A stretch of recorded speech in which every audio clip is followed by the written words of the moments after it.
بيبدأ الفيلم بعد 6 سنين من أحداث مثلث بيكي بلايندرز. توماس شيلبي دلوقتي أصبح منعزل عن العالم وعايش لوحده في بيت بعيد، وملوش أي علاقة بشغل العصابات ولا بأي حد من معارفه القدام. ما تبقاش غير شخص واحد شغال عنده وهو جوني دوج. وتوماس بيقضي وقته في تأليف كتاب، بيكتب فيه إنه دايماً بيتخيل ببنته روبي اللي ماتت، وبيتخيل بكل الناس اللي كان يعرفهم وماتوا. وبعدها شاف الكوفية بتاعت روبي متعلقة على الشجرة، ومستغرب الكوفية دي جت هنا ازاي. وبيطلع إن أخوه أرثر مات من 2 سنين، وجوني بيعرفه إن إيدا مستنياه بره وبتقول إنها عايزة تقوله على أخبار وحشة. فتوماس بيخرج يقابلها، وهي بتقوله إن مصنع الأسلحة امبارح اتضرب بصاروخ، وكل العمال اللي فيه ماتوا بسبب الحرب العالمية التانية اللي شغلة دلوقتي، وألمانيا دخلت في حرب ضدنا، وكمان بتطلب منه يساعد ابنه. بس توماس بيقول لها أنا عندي حرب بالفعل في دماغي. هي بتقول له أنت عندك أولاد المفروض تسأل عليهم. بيقول لها أنا ما استاهلتش أكون أب، وما عنديش راديو علشان معرفش إيه الأخبار اللي بتحصل بره بيتي. إيدا بتعرفه إن ابنه الأولاني تشارلز داخل الجيش وهو حاليا بيحارب في شمال أفريقيا. أما ابنك التاني ديوك فهو زعيم عصابة بيكي بلايندرز، وكانت عصابتنا بتاعت زمان لسه مكملة، وديوك بيعمل عمليات إجرامية أخطر من اللي انت كنت بتعملها. تيجي معايا وتكلم ديوك وتحاول تهديه بدل ما يقتل نفسه بسبب إجرامه. توماس بيرفض وبيعرفها إنه ما بقاش عايش حياة طبيعية، ودايما بيتخيل بحاجات قدامه. والموضوع كبر من ساعة ما أرثر مات، وبيسيبها وبيمشي، وإيدا بتحس باليأس من أخوها. وبعدها بنروح لعصابة بيكي بلايندرز الجديدة اللي بيوصلوا لمصنع الأسلحة اللي اتدمر علشان ياخدوا الأسلحة اللي لسه سليمة. والغريب إن الشرطة بيشوفوهم ومش بيتدخلوا، وفي مواطن بيتدخل ومش عاجبه للعصابة دي بتعمله، وبيقول لهم الأسلحة دي ملك الحكومة وبيستخدموها في الحرب. بيرد عليه زعيم العصابة ديوك وبيقول له إحنا اشتغلنا مع الحكومة من النهاردة الصبح، وعملت اتفاق مع رئيس الشرطة. وأفراد العصابة بيوجهوا كلامهم للمواطنين دول وبيقولوا لهم أي حد هيعترض طريقنا هنعرف مكان بيته وهنروح نضرب عيلته. بس في مواطنين بيتقدموا وعايزين يتقاتلوا معاهم، والمواطن ده بيقول لديوك انت ممكن تخوف رئيس الشرطة لكنك مش هتخوفني. وفجأة ديوك ورجالته ضربوا المواطنين، ودي رسالة تحذير ان محدش يقف في وش عصابة بيكي بلايندرز. وديوك أصبح فعلا نسخة أشرس وأكثر إجراما من توماس شيلبي زمان. وعلى حسب تقاليد البيكي بلايندرز القديمة، بعد ما بيخلصوا المهمة بيروحوا لحانة جاريسون، وبعدها ديوك بيعلل شخص ألماني اسمه بيكت، وفي اتفاق ما بينهم ان بيكت يدخل فلوس مزورة لإنجلترا، والفلوس دي جاية من ألمانيا، والهدف من كده ان اقتصاد انجلترا يتأثر من الفلوس المزورة. وحوالي 350 مليون جنيه استرليني داخلين انجلترا، وديوك وعصابته يستلموا الفلوس دي من المينا ويدخلوها البلد، وفي المقابل ديوك هيحصل على 70 مليون جنيه كمكافأة. وبيكت بيقول له القيادة عندي عايزين نتفق مع توماس شيلبي في المهمة. ديوك مش بيعجبه الكلام ده، وبيضرب نارا على عربية بيكت علشان يثبت له انه عنده نفس الإجرام اللي كان عند توماس، وبيقول له انا زعيم العصابة دلوقتي. بيكت بيقول له انا لازم اتأكد انك هتخون بلدك لصالح ألمانيا وانك مش فارق معاك حاجة. ديوك قال له انا ما يهمنيش انجلترا ولا اي حد في العالم، انت محظوظ انك قابلتني لاني ما عنديش ولاء لحد. بيكت بيقول له على معلومة مهمة علشان يتأكد من كلامه، وان بالليل في قنابل هتترمي على المدينة، وهيشوف هل انت هتبلغ الحكومة ولا هتسيب الناس تموت. وبعدها إيدا بتروح لمصنع الأسلحة وبتشوف المواطنين اللي اتدربوا من عصابة بيكي بلايندرز، وفي ست بتشتم إيدا لأنها معتقدة إن إيدا لسه عضوة في البيكي بلايندرز. بينما توماس لما بيخش بيته مش بيلاقي أثر لجوني، وبيشوف رسالة مكتوب عليها امشي ورا الشبابيك. وتوماس بيفضل ماشي في البيت وبيكتشف وجود الست دي، وبيتفاجئ إنها شبه ست كان يعرفها زمان اسمها زلدة، ومستغرب لأن زلدة أصلا ماتت. بس هي بتقول له أنا أخت زلدة التوأم واسمي كولو، وأنا أحيانا بعمل جلسات تحضير أرواح علشان أكلم أختي، وعرفت منها إن أنت اللي عملت علاقة معاها وخلفت منك ديوك، وأنت سلمت كل حاجة تخصك لديوك، وبعدها تخليت عنه وسبته في عالم الإجرام. توماس بيقطعها وبيقول لها أنا عارف ديوك أصبح إيه دلوقتي، بس دي مش مشكلتي. هو لو عايز فلوس فأنا اديته فلوس كتير، ولو هو عنده مشاكل فأنا عندي مشاكل أكتر بكتير. كولو بتبقى عارفة إن توماس عنده مشكلة وبيهلوس وبيشوف أشباح الناس اللي ماتوا بسببه، وبتقول له مشكلتك دي مش هتعرف تتخلص منها بالكتابة. توماس بيسألها انت جاية هنا ليه؟ بتقول له ابنك شاغل مع ناس هيدمروا كلنا، ولو وافقت ترجع وتوقف ابنك أنا وأختي هنساعدك في التخلص من الهلاوس. وتوماس بيفكر في كلامها بجدية. وبعدها إيدا بتروح تقابل ديوك علشان تحاول تقنعه يتراجع عن شغله الإجرامي، وبتعرف منه إنه بيسرق الحيوانات بتاعت أهل المدينة، وكمان بيسرق الأدوية من المستشفيات. وإيدا بتقول له أنا المفروض أبلغ عنك. قال لها هتبلغي مين؟ أرسبولي وجرمايا ماتوا وأبويا اتجنن وما تبقاش من العيلة غيرك، وإنتي ما تقدريش تعملي معايا حاجة. إيدا بتقول له إنتي بتفكريني بتوماس جدا، بس إنتي ناقصك العيلة. قال لها أنا عمري ما كان عندي عيلة وهحقق إنجازات أكتر من أبويا. وهي بتسيبه وبتمشي، وبعدها بتروح تقابل شخص اسمه تشارلي، وده كان من رجال توماس زمان، وبتقول له أنا محتاجة شهود يكونوا شافوا ديوك وهو بيسرق الأسلحة من المصنع، علشان أنا هشتكي ديوك للشرطة العسكرية. بس تشارلي قال لها اللي انتي بتعمليه ده ملوش لازمة، مفيش حد هيقدر يوقف ديوك إلا شخص واحد وهو توماس شيلبي، بس للأسف هو أصبح ضعيف وقاعد دلوقتي بيألف كتاب. بينما توماس بيخش بدروم البيت وبيتفاجئ بشبح قدامه، وهو بيدرك إن دي هلاوس ومش بيركز فيها، وبيكتب على الآلة الكاتبة إنه بيعاني من الهلاوس من ساعة الحرب العالمية الأولى لما كان جندي في الجيش. وبعدها بيقابل شبح زلدة قدامه جايباله معاها الكوفية بتاعت روبي، وبتقول له أنا قابلت شبح أرثر قبل ما أجيلك وجبت لك رسالة، بس أنا مش هقولك هو قال لي إيه إلا لما تساعد ابننا. الأول توماس بيكون حاسس باليأس وبيقول مش هقدر أساعده لأني ما بقيتش نفس الشخص بتاع زمان. بتقول له أنا هساعدك علشان ترجع نفس الشخص بتاع زمان. وبعدها إيدا بتخش ملجأ للناس اللي بيوتهم اتدمرت بسبب الحرب وهي لسه عضوة في البرلمان، وبتقول للناس إن ديوك سرق أسلحة من المصنع وإنها محتاجة أشهاد شافوا الواقع علشان نوقف ديوك عند حده. وبعدها القنابل بتترمي فعلا في المدينة زي ما قال بيكت، وديوك مش بياخد أي موقف لأجل أهل بلده. وفي المشهد اللي بعده بيكت بيجيب معاه شخص اسمه فيرجل وبيقابل ديوك، وفيرجل ده شخص إنجليزي ومن المفترض إنه متفق مع بيكت إنه يخون إنجلترا، وعنده مهمة إنه يوزع الفلوس المزورة في جميع أنحاء البلد. وجاي يتفق مع ديوك وبيقول له الفلوس متحملة على السفينة وقربت توصل للمينا، إزاي هتروح تاخدها؟ ديوك قال له هننقل الفلوس على 3 قوارب وبعدها هتتشحن على العربيات بتاعتي. بس بيطلع إن المقابلة دي مش علشان يتكلموا عن الفلوس المزورة، بيطلع إن بيكت متفق مع ديوك إنه يقتل فيرجل، لأن بيكت وصل له أخبار إن فيرجل بيقول تفاصيل شغله لحبيبته وبالتالي ما ينفعش يثق فيه.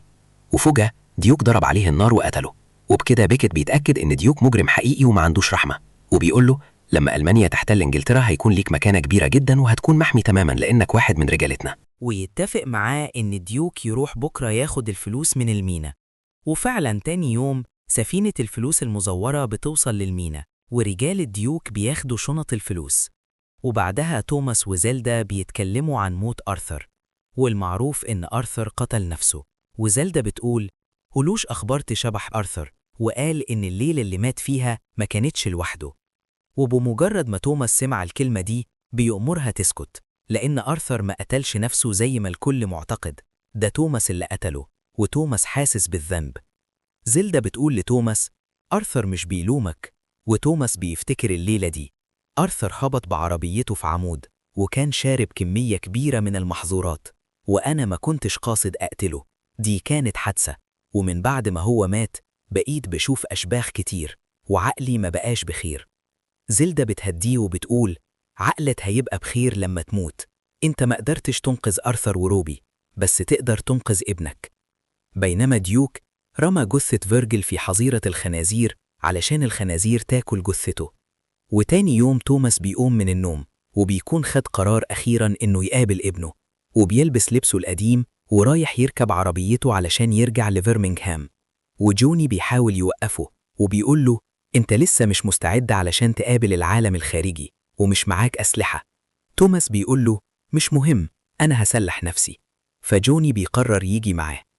وفي نفس الوقت بيكت بيروح يقابل ديوك وبيقول له في جثة تانية لازم تتخلص منها، ألا وهي عمتك إيدا، لأن إيدا خدت شهادة الناس اللي شافوك بتسرق الأسلحة وهتبلغ عنك الشرطة العسكرية وهتسلم أقوال الشهادة النهاردة، ولو هي نجحت في ده فمصيرك هو الموت، فأنت لازم عليك أنت اللي تقتلها قبل ما هي تتسبب في موتك. وديوك بيوافق يقتلها. بيكت بيقول له لو أنت ابني كان زماني فخور بيك جدا. وبعدها إيدا خارجة من بيتها مع ابنها ورايحة الشرطة العسكرية، وديوك بيراقبها وبيتتبع تحركاتها، وبيخش كابينة التليفون وبيجهز سلاحه، بس بيتردد إنه يقتل عمته، وبيطلع إنه موصلش لقسوة القلب دي، وبيقرر يمشي وراها علشان ينقذها من بيكت، بس للأسف ملحقهاش، وبيكت ظهر وقتل إيدا. وبيكت بيقول لديوك أنا ما بقتش فخور بيك، وديوك بيتضايق على موت عمته وبيحس بالذنب. وفي نفس الوقت توماس وجوني كانوا في الطريق، وتوماس بيأمر جوني يتوقف، وبينزل من العربية وبيشوف شبح إيدا قدامه، وبيدرك كده إنها ماتت وشخص جديد مات بسببه لأنه اتأخر وما سمعش كلامها لما طلبت منه المساعدة. وبعدها توماس بيوصل للمكان اللي ماتت فيه إيدا، وبيعرف مكان المستشفى اللي إيدا اتنقلت ليها، وبيأمر جوني يروح على هناك، وبيتحرك لوحده وبيروح لحانة جاريسون علشان يعرف مكان ابنه، وبيشوف ناس بترقص على أغاني، وتوماس بيوقف الأغاني وبيطلب يتكلم مع صاحب البار، والناس بتتعصب لأنه قفل الأغاني، وكلهم ما يعرفوش إن ده توماس شيلبي. والجندي ده بيأمره يشغل الأغاني وياخد بعضه ويمشي، وبيتريق عليه قدام الجميع، وتوماس كعادته بيفضل هادي. بس في شخص من الموجودين بيتعرف على توماس وبيأمر الجميع ينزلوا أسلحتهم لأن ده توماس شيلبي. وفي ناس في البار بيستخبوا لما سمعوا الاسم، بس نفس الجندي اللي اتريق على توماس بيقول مين توماس شيلبي ده أصلا. توماس بيقول للناس عرفوه أنا بقى مين، بس الجندي ده لسه مش مدرك خطورة الشخص اللي بيكلمه، وبيرفع عليه المسدس وبيقوم يشغل الأغاني علشان يكملوا الرقص. توماس بيطلع قنبلة وبيقول له أنا هخليك ترقص بطريقتي، وبيحط القنبلة في جيبه، والجندي اتجنن وخرج من المكان والقنبلة انفجرت فيه. وتوماس بيرفع سلاحه على الشخص اللي اتعرف عليه وبيقول له أنا عايز أعرف مكان ابني. وبعدها توماس راح لديوك وضربه، وبيقول له أنت تجاوزت كل حدودك، بتسرق من أهلك ومن الستات والأدوية من المستشفيات. وديوك كان خايف من أبوه وبيفهمه إنه ما قتلش إيدا، وبيقول أنا فعلا عملت جرايم كتير، بس ده علشان أنا معرفش غير الخطايا والإجرام، وإنت ما سبتليش غير كده، لكن ما وصلتش بيا الحال إني أقتل قرايبي.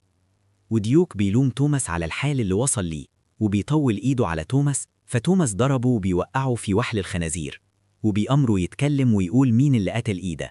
فديوك بيقول له كل حاجة، وبيقول له على مواصفات بيكت، وبيعرفه بعملية الفلوس المزورة اللي كان هيعملها. وبعدها توماس بيروح المستشفى اللي فيه جثة أخته، وتوماس كان متوقع إن بيكت هيجي هنا علشان يقتل توماس، لأن بيكت هيفهم إن توماس عايز ينتقم لموت أخته. وبيأمر جوني يقول لديوك ياخد الأسلحة اللي سرقها ويخبيها في مكان معين. جوني كان خايف على توماس وعايز يفضل هنا معاه، بس توماس بيمرره ينفذ الأوامر، وبيبص بصة أخيرة على جثة أخته، ومستغرب إن كل عيلته بيموتوا ما عدا هو، وهو أكتر شخص عايز يموت فيهم. وبيقول أنا كان لازم أرجع لما أنت طلبتي مني، أنا هعترف لك اعتراف مهم. في الحقيقة أنا اللي قتلت أرثر، هو ما ماتش في حادثة زي ما الكل معتقد، أنا قتلته أنا سكران ومتعصب، وفضلت أخنقه لحد ما مات، وكان هدفي إني أتخلص منه. وأنا بوعدك أنت وأرثر وروبي إني هعمل شيء خير لأول مرة في حياتي. وبره المستشفى بيوصل بيكت بعربيته، وتوماس بيحس بيه وبيتحرك علشان يقتله، وحاسس بحزن شديد على وفاة أخته. وبيكت بيخرج من عربيته بالسلاح، وتوماس بيخرج وبيتبادلوا ضرب النار، بس محدش فيهم بيموت بالسهل. وخزنة المسدس الأولى اللي مع توماس بتخلص، فبيجهز مسدس تاني وبيقول لبيكت أنا عرفت إنك كنت في سلاح الفرسان. بيكت بيقول له وأنا عرفت إنك شخص غني جدا، وهتلر عنده خطة إنه يتخلص من كل الأغنياء اللي زيك وكل الحصالة اللي زيك، لازم يموتوا من جذورهم علشان بعدها يتولد أشخاص طيبين. أنا بعمل خير في البلد بتاعتك وهقضي عليها بالفلوس المزورة بدل ما أقضي عليها بالقنابل. توماس بيقول له سلاحك فيه 30 طلقة بس، وقريب طلقاتك هتخلص. ولما بيكت أدرك إن توماس عارف حاجة زي كده بيفهم إنه في خطر، فبيضرب آخر طلقاته وبيستخبى وبيهرب. وتوماس حاول يقتله بس فشل، وبياخد حصان وبيخرج بيه لشوارع المدينة. وأهل مدينة برمنجهام بيتفاجئوا إنهم شايفين توماس شيلبي من جديد. وبعدها ديوك كان لوحده وبيتفاجئ بخالته كولو داخلة عليه، وبتقول له أبوك جاي علشان ينقذك، وانتوا الاتنين هتشتغلوا سوا، وهتقاتل معاه وتنفذ أوامره بالحرف.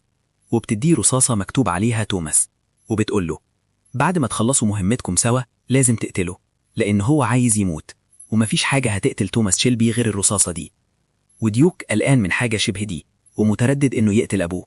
كولو بتقول له لما توماس يموت أنت هتصبح ملك الغجر، وأمك كانت عايزاك تصبح الملك، وبتودعه وبتمشي. وتوماس بيوصل وبيقابل كولو، وهي بتقول له ديوك هيساعدك في قتل بيكت وهيحقق لك الشيء اللي انت عايزه. وتوماس بيخش لديوك علشان يتفق معاه على خطة معينة.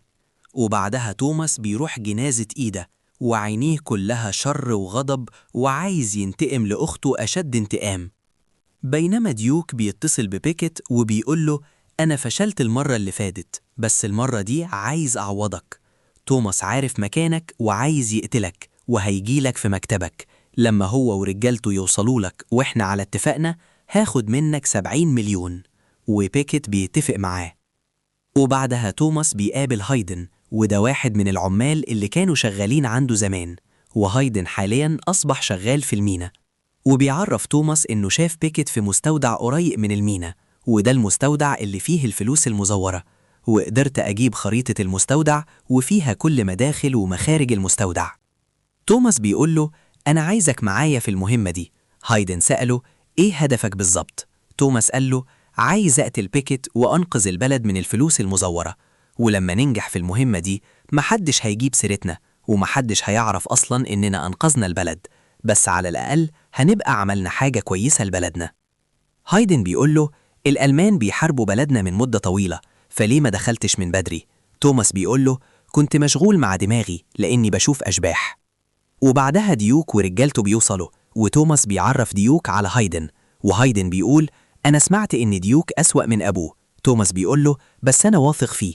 وبعدها توماس بيحط خطة الهجوم على المستودع اللي فيه بيكيت، وبيقول لهم القوارب هتقترب من المستودع علشان تشتت انتباه رجالة بيكيت، وأنا هخش من النفق اللي تحت المستودع علشان أوصل لبيكيت. هايدن بيعرفوا إن النفق ده مقفول من 50 سنة وعليه بوابات من الفولاذ، بس توماس بيقرر يتصرف وهيعدي من النفق ده، وبيعرفهم إن العملية هتبدأ بكرة بالليل. وتاني يوم توماس بيكتب آخر الكلمات في كتابه، وبيكتب عند ديوك وإنه الوارث الشرعي لتوماس شيلبي، واللي هديه أنا هختبره علشان أعرف حقيقته، هل هو هيخوني ولا ولاؤه هيكون ليا، ودي هتكون آخر عملية ليه، والنهاية هتتكتب بإيدين ديوك، وهيبان هل جواه خير ولا شر مطلق. وبعدها رجالة توماس بيكتشفوا إن توماس اختفى من وسطهم، وخد معاه 5 قنابل ولغم، وتوماس خد القنابل دي علشان يفجر بيها النفق، وقرايب كولو هم اللي هيزرعوا القنابل. وتوماس بيطلب من كولو تقرأ له الكف، وهي بتوافق وبتمسك إيده وبتقول له أنت قلبك اتكسر مرتين، والحرب الأولى ما قدرتش تخلص عليك، وبالرغم من كل اللي مريت بيه في حياتك بس أصبحت ملك الغجر. وتوماس بيطلب منها تقول له على المستقبل. كولو بتقول له أنت هتموت النهاردة زي ما طلبت وهترتاح للأبد. وبعدها رجال ديوك جاهزين بالقوارب علشان ينفذوا الخطة، وتوماس بيخش النفق وبيستنى القنابل تنفجر. أما ديوك فبيروح يقابل بيكيت، وبيكيت معتقد إن ديوك هيخون توماس، وديوك بيقول له على خطة توماس وإن في قوارب جاية علشان تشتت الانتباه، وكل الرجالة اللي في القوارب مسلحين بالأسلحة اللي سرقت من المصنع، وبيكيت بيعرف رجالته بالخطة دي علشان يستعدوا للحرب. وأثناء توماس في النفق القوارب بتتفاعل والنفق بيتهدى عليه، وبيكيت بياخد ديوك في مكتبه علشان يشربوا حاجة، وكل رجالة بيكيت بيستعدوا بالأسلحة بره المستودع ومستنيين رجالة توماس. بينما توماس بيشيل الحطام اللي عليه وبيقدر يخرج وبيكمل في طريقه، وبيخرج من النفق، والقوارب بتبقى وصلت عند المستودع بس ما كانش فيها غير هايدن، وبيطلع إنهم عاملين كمين ومجهزين قنابل في القوارب، ورجالة بيكيت بيفتحوا النار على القوارب، وهايدن نط في المية بسرعة، والقوارب بتقترب أكثر من المستودع وبعدها بتنفجر، ورجالة بيكيت بيموتوا. وبيكيت بيرفع على ديوك السلاح وبيدرك إن ديوك خدعه. ديوك قال له أنا قررت أعمل الصح وأقف في صف أبويا. وبيكيت على وشك يضرب ديوك بس المكتب بينفجر. ورجالة توماس وديوك بيخشوا المستودع وبيقتلوا رجالة بيكيت كلهم، وتوماس بيكون خارج من النفق وبيضرب عليهم نار وبيتقابل مع ابنه، وتوماس بيجهز لغما علشان يفجر بيه الفلوس، وبيؤمر ديوك يخرج من هنا، وبيروح يحط اللغم عند حاويات الفلوس، واللغم بينفجر والفلوس كلها بتتحرق. وبيكيت بيخرج من مكتبه وبيتصدم على اللي حصل وبيركب عربيته وبيتحرك، وتوماس واقف قدامه وعايز يقتله بالمسدس، بس بيكيت هو اللي ضرب عليه النار الأول، وتوماس قدر يضربه برصاصة في راسه وقتله بنفس الطريقة اللي ماتت بيها إيده. وتوماس بيستنى العربية تدوسه ويموت، بس ديوك أنقذ توماس وبيحضن أبوه وبيقول له إحنا نجحنا. بس توماس كان بيموت، وديوك بيتصدم ومش عايزه يموت، ورجالة توماس بيوصلوا علشان يحضروا لحظاته الأخيرة، وتوماس بيمرر ديوك يقتله بالرصاصة اللي خداها من كولو. ديوك بيرفض ومش قادر يعمل كده، بس توماس بيضغط عليه وبيمرره يعملها، وفعلا ديوك قتل توماس علشان توماس يرتاح أخيرا، وشريط ذكرياته بيعدي قدامه وبيموت واحد من أعظم الشخصيات اللي ظهرت على شاشة التلفزيون. ورجالة توماس بيحزنوا على موته، وكولو خدت كتاب توماس وبتنضم لجنازته وبتدي الكتاب لديوك، ووصية توماس إن العربية تروح لجوني دوج، وعزايز النبيت تروح لحانة جاريسون، وأسلحتي تروح لشخص مسالم مش هيستخدمها إلا للدفاع عن نفسه، وبيحطوا معاه في التابوت صور لعيلته. وديوك بيحرق جثة توماس لأن دي هي عادات الغجر. وهنا نكون وصلنا لنهاية الفيلم.